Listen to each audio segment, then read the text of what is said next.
Good morning, students. Today is our fifth lecture of NCMM Unit First. तो अब तक हम नॉन कन्वेंशनल मशीनिंग प्रोसेस क्या होते हैं, कैसे इनको कन्वेंशनल मशीनिंग प्रोसेस से डिफर माना जाता है, क्या अंतर होता है दोनों में फोर्सेस के बेस पे और कांटेक्ट के बेस पे कि वर्क पीस से कांटेक्ट होता है टूल का या नहीं होता है, इस बेसिस पे हमने कई डिफरेंस उनके बीच में पड़े थे। और उसके बाद हमने क्लासिफिकेशन देखा था, नॉन कन्वेंशनल मशीनिंग प्रोसेस को कैसे क्लासीफाई किया जाता है। तो क्लासिफिकेशन के बाद हमने देखा था कि हम उसको मैकेनिकल, थर्मल, इलेक्ट्रोथर्मल इस तरह से प्रोसेस में कन्वर्ट करते हैं। लेकिन उसके बाद जो हमारा आज का टॉपिक है वो है hybrid process.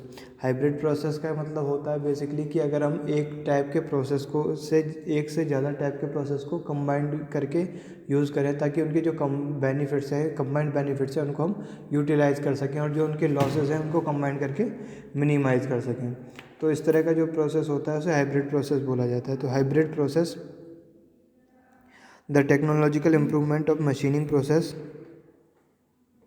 can be achieved by combining different machining actions to be used on the material being removed। यानी कि जो टेक्नोलॉजिकल इम्प्रूवमेंट्स हैं उनको मशीनिंग प्रोसेस को कैसे किया जा सकता है, कंबाइन करके किया जा सकता है अलग अलग टाइप के मशीनिंग मेथड को। A mechanical conventional single cutting process can be combined with the respective machining action of electro discharge machining. जैसे कोई कहीं पे हम मैकेनिकल फोर्स लगा रहे हैं, उसके साथ साथ अगर हम ईडीएम भी यूज़ करने लगें तो हमारा जो इम्प्रूव हो जाएगा, मटेरियल रिमूवल रेट जो है प्रोसेस का वो इम्प्रूव हो जाएगा। तो और जो प्रोसेस होगा हमारे लिए मोर बेनिफिशियल हो जाएगा।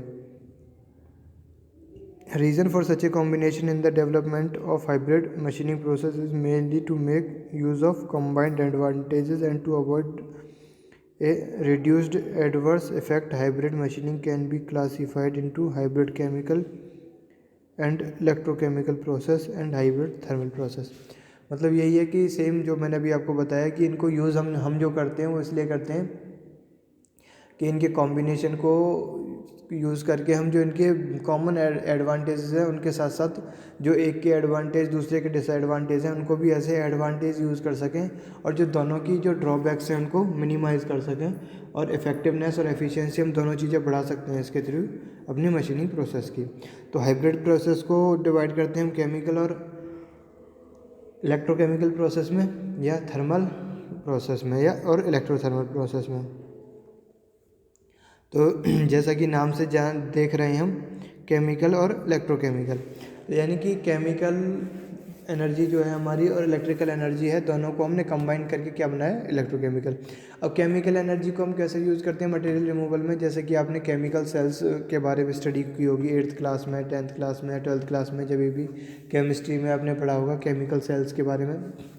तो उसमें इलेक्ट्रोलाइसिस का एक प्रोसेस होता था जहाँ पे 2 इलेक्ट्रोड्स को हम रखते थे और इलेक्ट्रोलाइट के बीच में रखते थे। तो उसमें क्या होता था, जैसे जैसे इरोजन होने लगता था उसमें इलेक्ट्रिसिटी जनरेट होने लगती थी सेल के अंदर। तो ये होता है यहाँ पे हम क्या करते हैं कि कुछ इलेक्ट्रोलाइट्स ऐसे होते हैं जो इलेक्ट्रोड से एक से मटेरियल रिमूव करके दूसरे पे डिकम्पोज करते जाते हैं। तो उस प्रोसेस को, ये बहुत स्लो प्रोसेस होता है, अगर हम इसको इलेक्ट्रिसिटी प्रोवाइड करके और ज़्यादा इन्हेंस कर देते हैं तो ये जो एनर्जी हो जाती है हमारी, ये इसमें केमिकल और इलेक्ट्रिकल दोनों तरह की एनर्जी यूज़ हो जाती है। तो उसको हम इलेक्ट्रोकेमिकल हाइब्रिड प्रोसेस बोलते हैं। तो in this family of hybrid machining process major material removed action is either chemical decomposition और electrochemical decomposition. Such machining action can be combined with the thermal assistance by local heating in case of laser assisted electrochemical machining. इसके बारे में अभी हम बाद में पढ़ेंगे। पहले इलेक्ट्रोकेमिकल मशीनिंग के बारे में पढ़ लेंगे, फिर लेज़र के बारे में पढ़ लेंगे, तो हम लेज़र असिस्टेड इलेक्ट्रोकेमिकल मशीनिंग के बारे में समझ पाएंगे। ठीक है। In other words the introduction of mechanical abrasive action assist the electrochemical decomposition machining action during electrochemical grinding and electrochemical super finishing. तो ये जो हम पढ़ रहे हैं ये सारे मैं एक डायग्राम के थ्रू आपको समझाऊंगा कि ये सब क्या होती हैं। Ultrasonic assisted electrochemical machining employees and ultrasonic machining. देखो चलो हम सीधे डायग्राम पे ही चलते हैं। देखो हमने अलग अलग मशीनिंग ली है, डायग्राम में थोड़ा सा छोटा कर देते हैं जिससे आपको समझ में आए। देखो हमने ये जो एक रेक्टेंगल बनाया हुआ है इसके हर साइड के मिड पॉइंट पे एक मशीनिंग जो एक्चुअल मशीनिंग है हमारी उसको रखा है। जैसे ऊपर है सबसे पहले अल्ट्रासोनिक मशीनिंग और इधर है electrochemical machining. Right hand side पे है हमारी इलेक्ट्रिक डिस्चार्ज मशीनिंग और डाउन में है हमारी लेज़र बीम मशीनिंग। अब देखो हम अल्ट्रासोनिक मशीनिंग को अगर इलेक्ट्रोकेमिकल मशीनिंग के थ्रू मिक्स करते हैं दोनों को, यूएसएम को और ईसीएम को करते हैं तो हमारे पास बनता है ultrasonic electrochemical machining. Ultrasonic electrochemical machining हम यानी कि अल्ट्रासोनिक मशीनिंग का भी उसमें इम्पैक्ट होगा और केमिकल मशीनिंग का भी इम्पोर्टेंस होगा उसके अंदर, ठीक है। ऐसे ही अगर हम बात करते हैं ईडीएम की, तो अल्ट्रासोनिक मशीनिंग को ईडीएम के साथ अगर हम कंबाइन करते हैं तो हाइब्रिड प्रोसेस में हमारे पास आता है EDM USI, electric discharge machining with क्या कहते हैं ultrasonic machining with electric discharge machining हम यूज़ कर सकते हैं और जो हमारा प्रोसेस हो रहा है उसको हम बढ़ा सकते हैं और ज़्यादा इनहेंस कर सकते हैं, ठीक है। अब अगर हम उसके बाद बात करें, देखो केमिकल और ये डिस्चार्ज मशीनिंग दोनों को मिक्स करते हैं। इलेक्ट्रोकेमिकल मशीनिंग को और इलेक्ट्रिक डिस्चार्ज मशीनिंग अगर दोनों को हम कंबाइन बंद करते हैं तो वो होता है इलेक्ट्रोकेमिकल डिस्चार्ज मशीनिंग, यानी कि केमिकल मशीनिंग भी हमारी वहाँ पे यूज़ हो रही है और हमारी इलेक्ट्रिक डिस्चार्ज मशीनिंग भी यूज़ हो रही है। इलेक्ट्रिसिटी तो दोनों में यूज़ होती ही है और वो एक कॉमन एरिया है इन दोनों का। अब हम उसके बाद अगर हम बात करें लेज़र बीम मशीनिंग को इलेक्ट्रिक डिस्चार्ज मशीनिंग के साथ अगर हम मिक्स करते हैं तो ये बनता है EDML, यानी कि electric discharge machining with laser beam, यानी कि EDLM भी बोल सकते हैं, electric discharge laser beam machining, ठीक है। तो उस तरह से हम दोनों के कॉम्बिनेशन को यूज़ कर सकते हैं एक ही टाइप के मशीनिंग प्रोसेस में।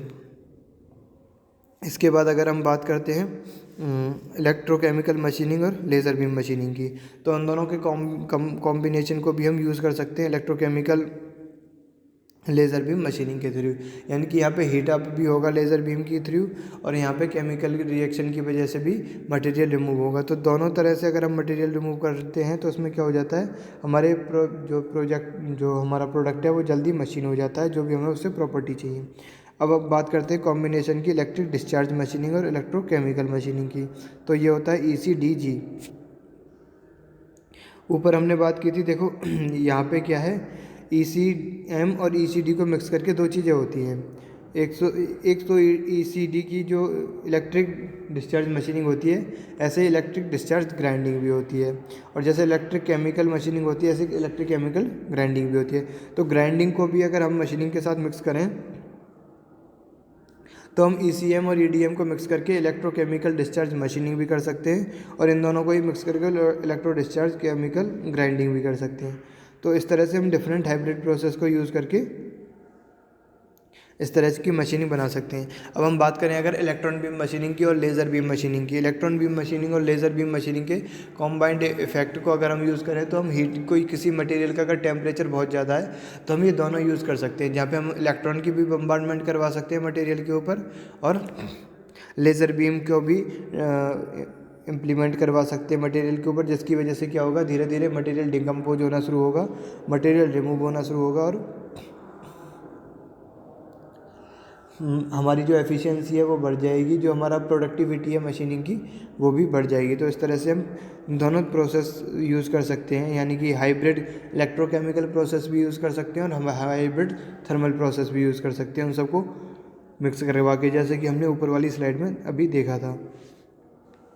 तो अब हम आगे बात करते हैं, ये था इस लेक्चर के बारे में जिसमें हम पढ़ रहे थे हाइब्रिड प्रोसेस क्या होते हैं। तो अब नेक्स्ट लेक्चर में जो हम स्टडी करेंगे वो करेंगे आगे दो हमारे जो मशीनिंग प्रोसेस है, हालांकि वो दोनों प्रोसेस ही पॉलिशिंग के लिए यूज़ होते हैं, एब्रेसिव मैग्नेटिक फ्लो और दूसरा एब्रेसिव फ्लो मशीनिंग। तो ये दोनों क्या होते हैं, AFM और MAF, इनके बारे में हम डिटेल में अब नेक्स्ट क्लास में पढ़ेंगे कि क्या होते हैं, कैसे कैसे होते हैं। ओके, तो अभी आज के लेक्चर में इतना ही हाइब्रिड प्रोसेस के बारे में। तो आई होप आपको सबको समझ में आ गया होगा हाइब्रिड प्रोसेस क्या होता है। ओके, नेक्स्ट क्लास में हम डिस्कस करेंगे अगले यूनिट के बारे में। Okay, thank you.